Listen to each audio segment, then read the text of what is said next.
Hello, I want to tell you about how to engage from negative thoughts and still live in reality. One powerful tool that works. My name is Judy Herman, and I am the author of Beyond Messy Relationships. And I'm so glad you're here because your mind is so very valuable and what you think matters. Here's some common dynamics that I've seen in relationships. I've been a psychotherapist for many years and also specializing in relationships. I've heard hundreds of client stories and have seen the interaction up close and personal. It's been a real privilege to do so. But here's a very common dynamic. A lot of times one person in the relationship is what you would call positively Pollyanna type of a person, optimistic, and the other person just is more of a down type of energy, and they want to live in quote unquote reality. But here's the thing, we don't want to get out of reality with any Pollyanna thinking, nor do we want to get out of reality with overly negative thinking, because here's what negative thoughts actually do for you.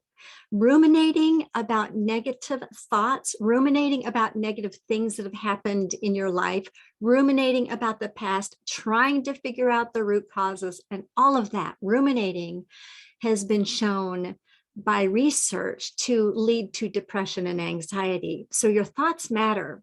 Secondly, looking for problems to solve actually leads to more problems.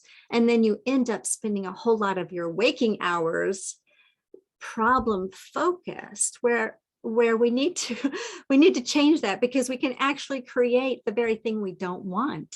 And then too much time just focusing on the bad news, watching the news, listening to the news, or reading the newspaper. And if you fill your mind with that, if you fill your mind with things that cause you frustration, that's going to leave very little room for creativity and living in the flow of life. So I want to share with you one tool that really does work, and it will get you out of your own head, because we need to get out of our own heads. Here's what happens. Like, I've got this little stress ball, and this is the world, right? We have our own world in our own heads. And a lot of times we have, well, almost 100% of the time, because we're human, we have these negative, harsh critics in our heads, and we need to get out of our heads. We take everything that comes into our heads inadvertently, we don't mean to, but they're automatic thoughts, and we think that they're gospel truth. Okay, and this is just the human condition. But here's the thing, books can get you out of your head. Now we can experience these aha moments.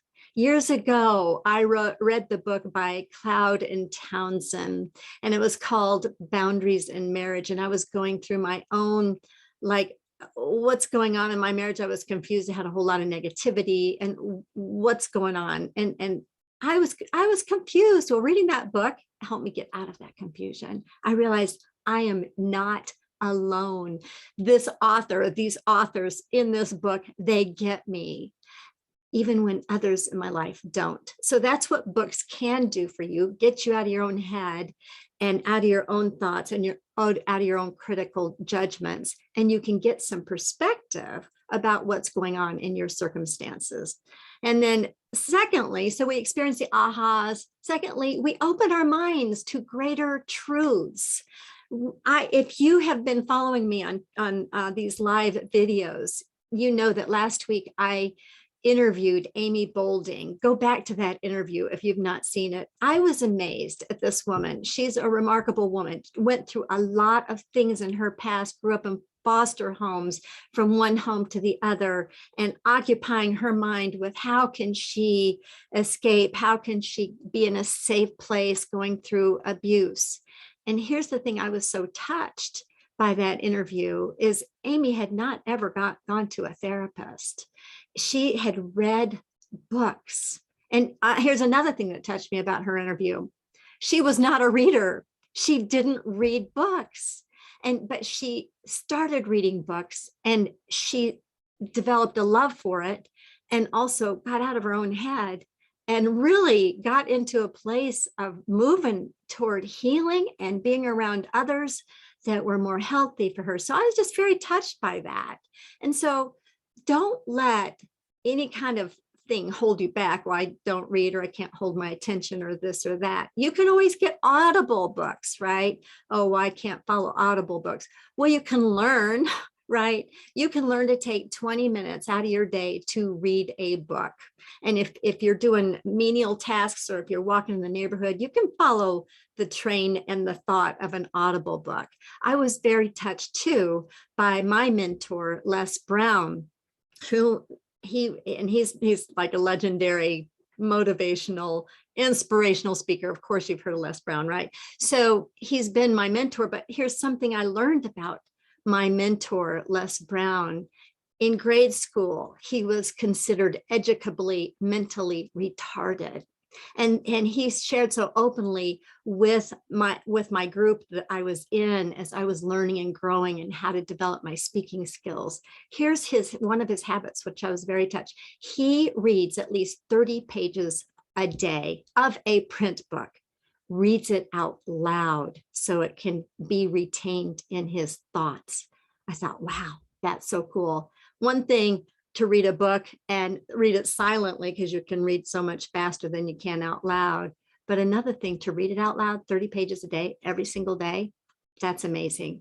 So yes, reading books will get you into greater truths and outside of the smallness of your own thinking in your own world.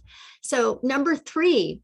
So number 1, we experience the aha moments. We know that we're not alone. We open our minds, number 2, to greater truths. And then 3, we can get out of our untruthful thinking. Okay, so here's the book I'm reading right now. I put a link in it also in this description, or it's actually, you can know where to get it. Okay, but I just started reading. It's called The Genius Zone: Breakthrough Processes to End Negative Thinking. That, like, I was really drawn to that title, first of all. Secondly, I thought, well, I'd never heard of this author, Gay Hendrix. I hadn't heard of it. But then I started reading the book and read even the very beginning. I realized, oh yes, I am very familiar with this author. I didn't think I'd heard of him before, because this book was actually recommended to me by a couple people in my mastermind group. Well, these folks in my mastermind group, they're not relationship therapists. But here, this man, Gay Hendrix, along with his wife, Kathleen Hendrix, they wrote this book called Conscious Loving. So I have already read this author. So I'm drawn to this author, number 1, because he's also a therapist. And so he has this mindset of a therapist and growing beyond that, right? But secondly, oh yeah, this book, he landed on Oprah's couch in the promotion of that book. So anyway, I'm already familiar with this author. I'm really drawn to what he has to say, but already I'm getting beyond my own limited thinking. Here's a question. It was a wonder question that he asked. I don't know if I can put it in front of me, but I'm going to actually have you wonder about it, because here's what I'd like you to do. I would like for you to go to the resource page on my website, and the link is right there. Click on that resource page and you will see this, that the Genius Zone is up front right there in the middle of the page. And it'll share with you what the wonder question is. I'd love for you to do that. And you know what? I would absolutely love it if you got a copy of my book. Now, if you've already read my book and you'd like to write a review, just let me know that you have read it, or let me know of how this book helped you, okay? So I'd love to help you connect the dots, okay? I'm learning to connect the dots. Even at this stage, there's so much to connect, because our brains are so vitally important, and what we put in them, whatever we're going to spend our energy thinking is actually how we're going to be living our lives, how we feel in our bodies. So we need to be really conscious of what are those thoughts that are holding us back. What are the thoughts that are actually giving us what we don't want, that's leading to depression or anxiety? So I hope this is helpful, because this is a journey. It's a lifelong journey. And in our journey, we need to become more aware, breathing in this fresh air, right? Awareness is the A. Intentionality, taking the time to click on that link on my website under resources, or ordering the book yourself and starting either to listen or read it. And then risk of growth, risk to challenge the very thoughts that you have believed have been gospel truth, but are not. They're actually untrue thoughts. And so how to live in the flow of your authentic life. That's the invitation here. Thank you so much for joining me, Judy Herman.